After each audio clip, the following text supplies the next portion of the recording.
Rachel was pulled over on her way home from dinner when she chose to refuse the breathalyzer in Florida.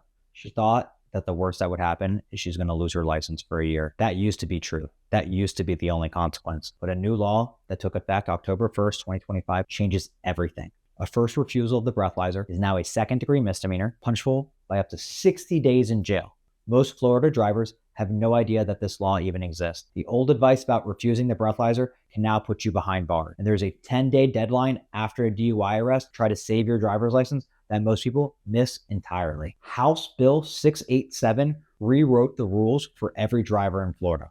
Before this law, refusing a breathalyzer or urine test for a first DUI arrest only carried administrative penalties. Your license got suspended, and the refusal could be used against you in court on your DUI charge. But it was not a separate crime. You could not go to jail just for saying no. You could not get a separate criminal offense just for saying no. That all changed on October 1st, 2025. Now, a first-time refusal of a lawfully requested breath or urine test is now a second-degree misdemeanor in Florida. That means up to 60 days in jail and a $500 fine on top of whatever DUI charges you're already facing. A second refusal is a first-degree misdemeanor, carrying up to a year in jail. This is important to understand.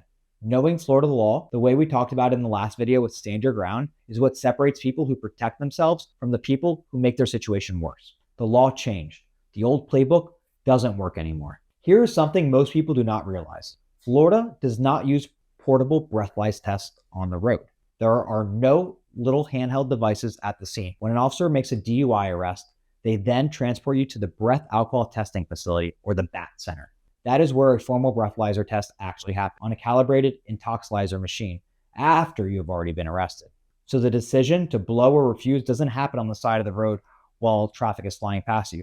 It happens at a station after you're already in custody, after the officer has already decided you're being charged. That context matters because the pressure feels different when you're sitting in a testing room with officers telling you the consequences of refusal, that it's a separate crime, that it's going to get used against you in court. The officer is required to read you implied consent warnings, explaining that a refusal carries penalties. Under the new law, those penalties now include a separate criminal charge.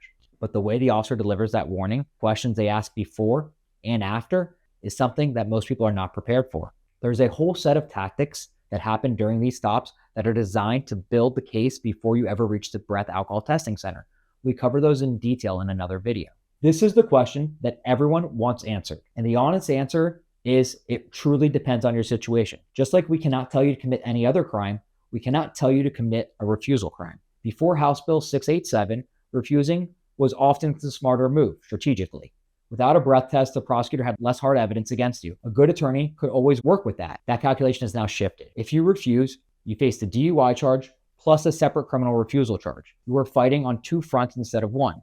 But if you blow and the test results are over 0.08, the prosecutor has a number that they can put in front of the jury. What I can tell you is this. After you're arrested for DUI, whether you blow or you refuse, the decision you make in the hours after a DUI arrest matter more than most people think. And that starts with the deadline that most people don't even know about. When you are arrested for DUI in Florida, your driver's license is immediately suspended. You have exactly 10 calendar days from the date of your arrest to request a formal review hearing with the DMV. If you miss that deadline, you lose your right to challenge the suspension with the DMV entirely. No exceptions, no extensions, no, I didn't know, no, I didn't have a lawyer at that time. It's gone. If you request the hearing within those 10 days, you get a temporary driving permit that lets you drive while we wait for the hearing to happen. If you do not, your license stays suspended and you have no legal way to drive. This is the deadline that catches people. They are dealing with the shock of the arrest, trying to figure out bail, talking to their family, worried about their job, figuring out where their car is, trying to get their car out of the impound lot. The 10-day clock is running the entire time, and most people do not learn about it until it has already expired. Have you or someone you know been through a DUI stop in Florida?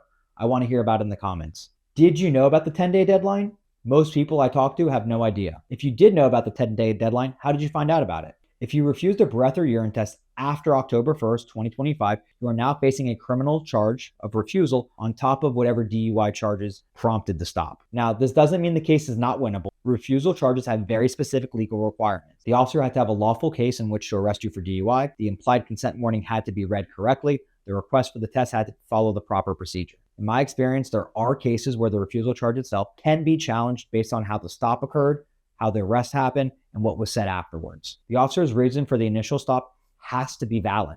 The arrest itself has to be supported by probable cause. The implied consent warning has to be read correctly and completely. If any of those steps were not done properly, the refusal charge may not hold up. I have worked cases where the officer skipped portions of the implied consent warning, or where the initial traffic stop itself lacked reasonable suspicion. Those procedural failures do not automatically disappear just because you said no to the breathalyzer, but identifying them requires an attorney to know exactly what to look for, review the evidence, and file the appropriate motions before the deadline passes. If you are facing a DUI charge right now in Florida, the next video breaks down exactly what officers are doing to build those traffic stops, to build that case against you, and what you can do about that. Understanding those tactics is the first step in a DUI defense. And if you need to talk to someone about your specific situation, our number's in the description. Drop a comment below and tell me, did you know refusing a breathalyzer was now a crime in Florida?